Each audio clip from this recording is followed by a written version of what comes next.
We finally got all the reveals for Dragon Ball Fusion World. So how about we take a look at exactly what we'll be playing on release. Everybody, Espira, and do note, sorry for the shakiness of the camera and for kind of the whole setup here. I'm currently attending the Battle Spirits Pro Tour over in Portland, so kind of have a mobile set up right now. But nevertheless, we got all the leaders showcased because we did get a website update, and there was actually a lot of news there. There was talk about the Championship Series, the Ultimate Tournaments, which also have serialized cards. So there's a lot to look forward to in regards to news and everything in that front with Dragon Ball Super Fusion World, especially since apparently there's going to be a special stream this evening, actually on the upload of today at Jump Fest. That's where we might find some additional information, maybe some stuff about the client, because that's still kind of all in the air. But that'll be for another video. This time around, we're looking at the leaders. So to kick it off, we have Son Goku. No surprise here that we're getting an in-set Goku.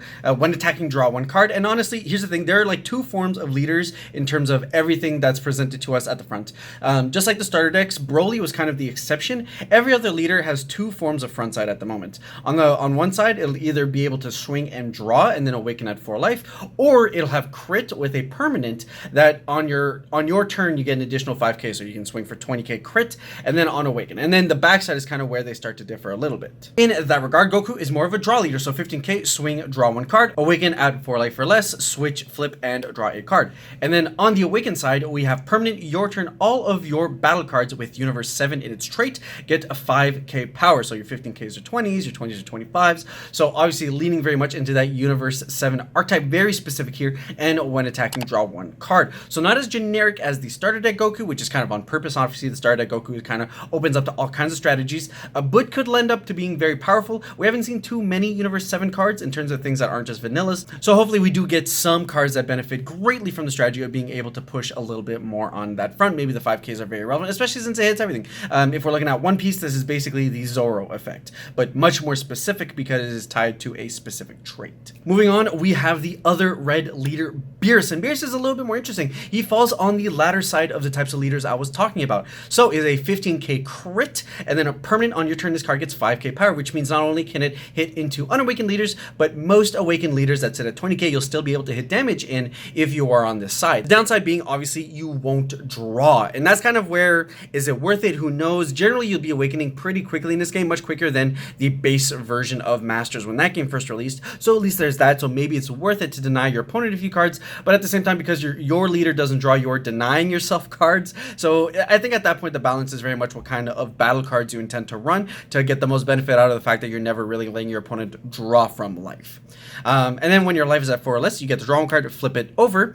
Then on the awakened side, we have a 20k Beerus when attacking, a draw card, and then activate main once per turn. Choose up to 1 of your opponent's battle cards, and it gets minus 10k power for the turn. That's a pretty powerful ability. It means your opponent's never really going to be able to stick a singular blocker against you. They're always going to need at least 2. Otherwise, it means that your cards will have a easier time swinging into things, if not Beerus himself, especially since on his awakened side, he doesn't have crit. But if you're running an all red, all crit deck, you can crit with your leader, and then on the awakened side, you can use Beerus to take care of battle cards and let your other crit battle cards deal with your opponent's leader, so you continue the fact that they're not drawing cards. Moving on over to blue, and we actually have a Goku Black, which was, we were assuming it would be like Zamasu or something like that, because some of the cards that we've been seeing in the reveals have been leaning towards the Zamasu archetype existing. Instead, we're going Goku Black, kind of the same thing. When it comes to this leader as well, it is also a crit lead, which means 15k crit. Your turn, you get 5k, so you're able to swing for 20k on your turn, and then awakens at 4 life or less. You get to draw a card and flip it over. Still Goku Black, but now we got the Rose on this side over here. 20k lead when attacking, draw 1 card. Activate main once per turn. Place 1 Zamasu from your battle area to the bottom of your deck. During this turn, the next time you would use and play, which is kind of interesting that they have that differentiation of use and play as opposed to just play. So maybe within the rules, when we get that, they'll be using cards, and maybe it's like abilities and stuff like that. So something to keep in mind, for maybe that's specifying something that we're not entirely sure about now. You get to play a Goku Black from your hand, reducing the cost by 2. So it's almost like ramp. You're giving up a card to be able to cheat costs on a bigger body, and depending on how good the Goku Blacks are, will determine on how good this archetype is. I wouldn't be surprised if Zamasus end up being like one-drop cantrips, which makes them very recurable, and then you're able to like, the one-drop will find you the Goku Black you want to play. That's probably the consistency we're going to be finding there. So again, this leader lives and dies by the ability of how good Goku Blacks are. Continuing on the blue leaders, we have Trunks, and I love Trunks. Trunks' future looks incredible. When attacking, draw one card. Awaken when your life is at 4 or less. You get to draw a card, then flip this card over. Then we have a 20k Awakened leader on the other side. When attacking, draw one card. Activate main once per turn. Choose up to one of your battle cards with a cost of 3 or less and return it to its owner's hand. I love this strategy. You can bounce your own thing, so you can play a 1-drop, get a cantrip, use its ability, get another cantrip, and now you're plussing off that 1-drop. You can bounce things that have on play abilities, or if your opponent has a blocker, anything that you want to get rid of. It is such a huge tempo swing to be like, your 3-drop, bounce back, you need to play that again. So I absolutely love the strategy. I love what it presents itself, especially in blue, where we're looking to have so many hand advantage pieces, because hand is shifting over to being like the hand manipulation or the hand size deck. Very interesting. You know, just from some preliminary testing, Trunks is looking like a fantastic leader. Moving on to green, and we've got Android 17. When attacking, draw one card. When your life is at 4 or less, draw one card, then flip this guy over. And then on the other side, we've got Android 17 and Android 18, which is very nice here. 20k Awaken lead, a permanent on your turn. If you have 6 or more energy, this card gets 10k power. When attacking, draw one card. Now, this is probably my favorite green leader, and we're going to see why when we see Gohan afterwards. But the biggest reason being that this leader doesn't need to destroy its own energy to get benefits. It just happens to be a 30k attacking lead once you hit that energy threshold, which is a big deal because Broly, unfortunately, while it's a 25k base, which is huge, it doesn't draw cards. The moment you awaken with Broly, your hand starts to dwindle very, very fast.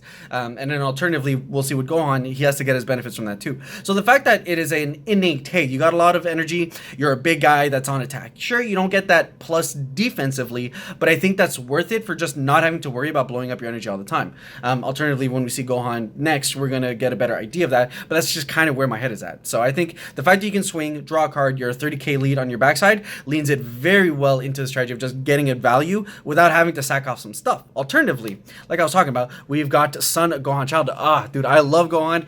Unfortunately, I think they did my boy a little bit dirty.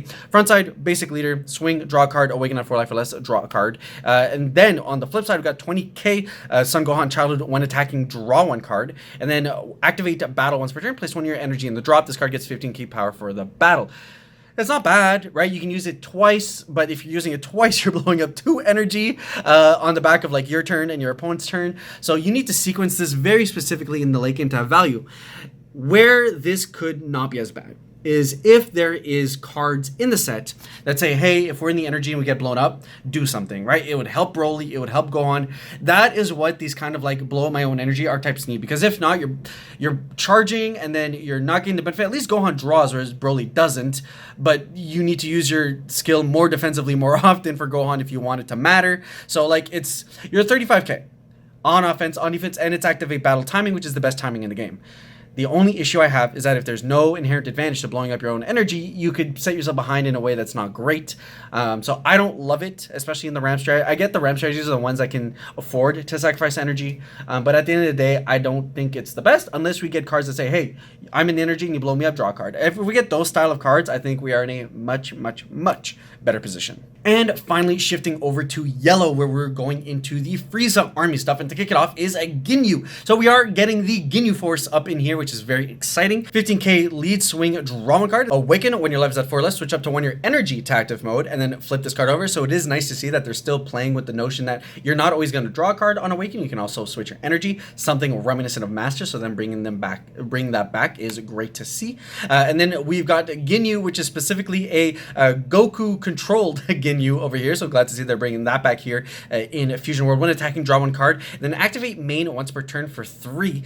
Discard 2 cards from your hand, choose all your battle cards with Ginyu Force in their special traits, and switch them to active mode. So this could lend itself to being a very aggressive yellow strategy, which can be pretty powerful. Now, it's with a real cost. 3 is not nothing, and pitching 2 cards is not nothing either. Yellow is pretty good at getting advantage from what we've been seeing from the starter decks.